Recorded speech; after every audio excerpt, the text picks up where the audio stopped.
Venezuela पर UNSC की emergency meeting और वेनेजुएला पर यूएस के एक्शन के बाद बैठक कोलंबिया के अनुरोध पर बुलाई गई।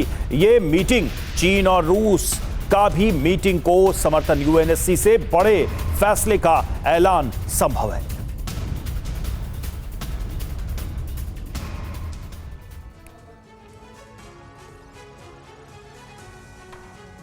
तो देखिए, मादुरो का अपहरण, यूएनएससी में बैठक, एजेंडा क्या है? वेनेजुएला में अमेरिकी ऑपरेशन निकोलस मादुरो का अपहरण। अब बड़ी बात यह है कि कोलंबिया के प्रस्ताव को रूस और चीन जैसे देशों का समर्थन मिला है। रूस चीन अपना प्रतिनिधिमंडल यूएन भेजेंगे। सवाल यह है कि पुतिन जिनपिंग अमेरिका के खिलाफ क्या कोई बड़ा एक्शन लेंगे? यूएनएससी की बैठक में ट्रंप के खिलाफ प्रस्ताव संभव है तो देखना होगा कि यूएनएससी की बैठक में, संयुक्त राष्ट्र सुरक्षा परिषद की बैठक में होता क्या है। और देखिए, वेनेजुएला में विरोध प्रदर्शन लगातार चल रहा है। इस घटना के बाद से, अमेरिका के इस एक्शन के बाद से अमेरिका के खिलाफ लोगों में गुस्सा है। मादुरो को रिहा करने की मांग की गई है।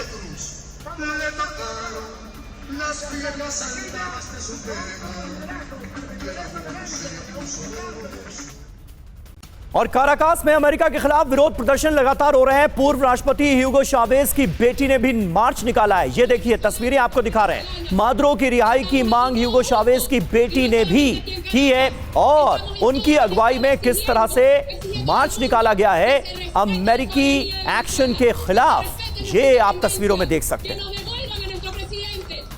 और मादुरो के अपहरण पर न्यूयॉर्क में भी प्रदर्शन हुआ है। न्यूयॉर्क जेल के बाहर जमा हुए प्रदर्शनकारियों ने मादुरो की रिहाई की मांग की।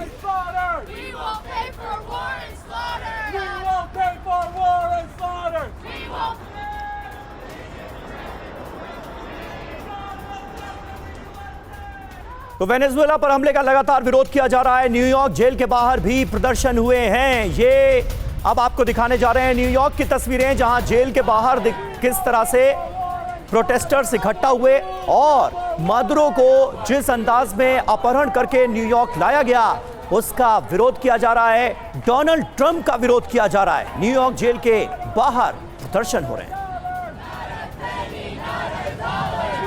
ये प्रदर्शन की 3 तस्वीरें इस वक्त आपके सामने हैं। काराकास में खास बात यह रही कि पूर्व राष्ट्रपति ह्यूगो चावेज की बेटी ने मार्च निकाला और मादुरो के अपहरण का विरोध किया, डोनाल्ड ट्रंप के एक्शन का विरोध किया। दूसरी तरफ न्यूयॉर्क जेल के बाहर प्रदर्शनकारी जमा हुए और जगह जगह विरोध प्रदर्शन देखने को मिल रहा है, वेनेजुएला से लेकर अमेरिका तक।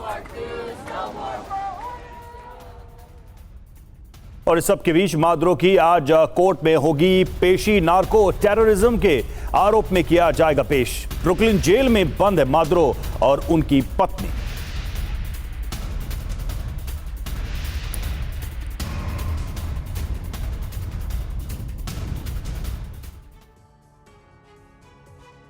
और अब आपके लिए समझना जरूरी है कि कैसे असली खेल तेल का है। वेनेजुएला के पास कितना तेल है यह जान लीजिए। दुनिया का सबसे बड़ा ऑयल रिजर्व वेनेजुएला के पास मौजूद है। यह तथ्य, यह फैक्ट कई लोगों को चौंकाता है, लेकिन यह सही है। सऊदी अरब और कनाडा भी वेनेजुएला से पीछे हैं। ईरान भी बहुत पीछे है। सऊदी अरब के पास 267 बिलियन बैरल कच्चा तेल है। कनाडा के पास 171 बिलियन बैरल कच्चा तेल है। लेकिन वेनेजुएला के पास सबसे ज्यादा। लेकिन हकीकत एक और है, तेल तो ज्यादा है लेकिन उत्पादन कम हो रहा है। मौजूदा तेल उत्पादन क्षमता 10 साल पहले की क्षमता से अगर इसकी तुलना की जाए तो कितनी कम हो गई है, ये आप देख सकते हैं। पहले 25 लाख बैरल थी, अब 8.6 लाख बैरल हो गई है। दुनिया की कुल तेल खपत का 1% से भी कम। सरदाना सर, तो इसमें कहां कोई शक रह गया है, कहां कोई शुबा रह गया है? डोनाल्ड ट्रंप भी साफगोई से इस बात को मान रहे हैं कि असल खेल तो तेल का है। तेल के भंडारों पर वेनेजुएला के पूरी तरह से कब्जा करना चाहते हैं डोनाल्ड ट्रंप, ताकि अमेरिकन ऑयल कंपनीज को फायदा पहुंचाया जा सके। कोई शक, कोई शुबा इसमें आपको नजर आता है क्या? देखिए, अमेरिकन राष्ट्रपति ने बात सही जरूर कही है कि वेनेजुएला का तेल पे वो कब्जा करेंगे या उसकी प्रोसेसिंग में या उसके सेल में वो हिस्सेदार होंगे, भागीदार होंगे। लेकिन आज की डेट में वो उनका बयान जरूर रहा है, लेकिन आज की डेट में आप देखिए सबसे पहले उनके राष्ट्रपति को वेनेजुएला के पूर्व राष्ट्रपति को अपने देश में ट्रायल के लिए लाया गया, एक कॉमन क्रिमिनल की तरह।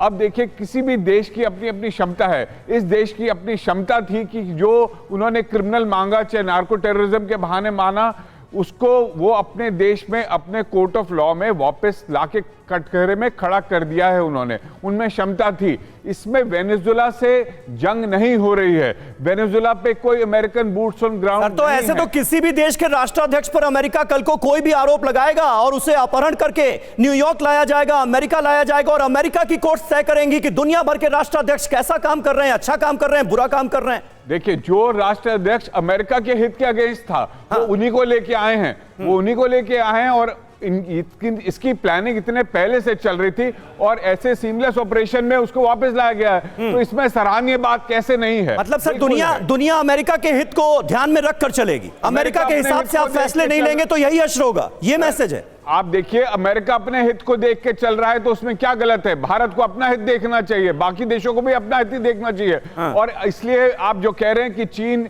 या ईरान या रूस इसमें कोई दखलंदाजी देंगे, बिल्कुल नहीं देंगे। कोई किसी की हिम्मत नहीं है वहां तक पहुंचने की और ना ही वेनेजुएला पे। ठीक है।